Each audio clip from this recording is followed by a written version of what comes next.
சாதாரணமாகவே பெண் குழந்தைகளிடத்தில் பேசுகின்ற பொழுது கவனமான சொற்களை பயன்படுத்தக்கூடியவர்களாக அந்த துறை சார்ந்தவர்களை அழைக்கிறார்களா என்பதில் நான் கவனம் வைப்பது உண்டு.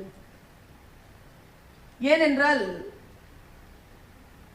எல்லோரும் டோன்ல தான் போறாங்க. தொனி, டோன். எந்த டோன்ல பேசுறோமோ அந்த டோன்ல செய்திகள் போய் சேருது. எனக்கு தெரிந்து இந்த டோன்ல மிக விஷமத்தனமான கருத்துக்களை டோனை பயன்படுத்திக்கிட்டு சொல்லிட்டு போற பலர் சிந்தனையாளர்களை நான் பார்த்திருக்கிறேன். அது மிக மிக கவனமாக பார்க்கப்பட வேண்டிய ஒரு விஷயம். முக்கியமாக பெண் குழந்தைகளிடத்தில் பேசுகின்ற பொழுது உங்களை நான் சிரிக்க வைப்பதும் கைத்தட்ட வைப்பதும் மிக எளிது.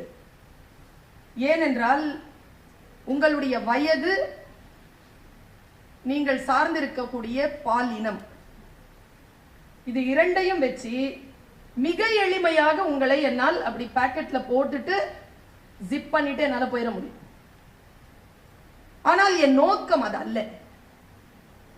இன்றைக்கு நாம் கொஞ்சம் வித்தியாசமாக பெண் மொழி குறித்து சமூக வலைதளங்களில் பெண் எப்படி சித்தரிக்கப்படுகிறாள், ஒரு பெண் எப்படி மற்றவர்களால் கவனிக்கப்படுகிறாள், அவள் இதுதான் என்று மற்றவர்களால் எப்படி வழிநடத்தப்படுகிறாள்னு கொஞ்சம் யோசிச்சோன்னு வச்சுக்கோங்களேன், மிக கலவரமான ஒரு சூழல் வந்து சேருகிறது. ராஜ்மோகன் அவர்கள் பேசிக்கிட்டே இருக்கும் பொழுது நடுவுல ஒரு விஷயம் பேசினாங்க. நான் போன்ல எந்த யார்கிட்டயாவது சிரிச்சு பேசினேன்னா என் மனைவி கேப்பா, பொண்ணா அப்படின்னு கேப்பா. நம்ம சிரிச்சோம்ல, மாத்தி போட்டு பாருங்களேன், சிரிப்போமா? அவங்க வைஃப் பேசுறாங்க, யார்கிட்டயோ சிரிச்சு பேசுறாங்க, இவரோட இப்ப என்ன பையனா அப்படின்னு கேட்டா குடும்பத்துல கலவரம் வரும். ஆம்பளை பொம்பளையோட பேசினா நகைச்சுவை, பெண் ஆணிடத்தில் பேசினால் குடும்பம் வன்முறைக்கு அந்த பெண்ணை உட்படுத்தப்படுவாள் என்பதுதான் இன்றைய மிக நிதர்சனமான உண்மை. மிக நிதர்சனமான உண்மை.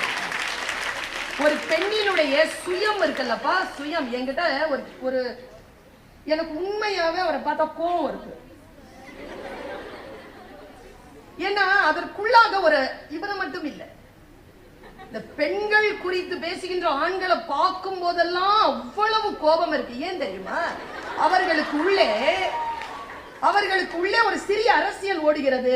ஆனால் அந்த அரசியலை பற்றி அவர்களுக்கே தெரியாது. ஆனால் சேஃப்டியா இருக்குங்கிறதுனால அந்த அரசியல் பண்ணிட்டு போயிட்டே இருக்காங்க. They are very safe. You know that? They are very safe. We are not safe.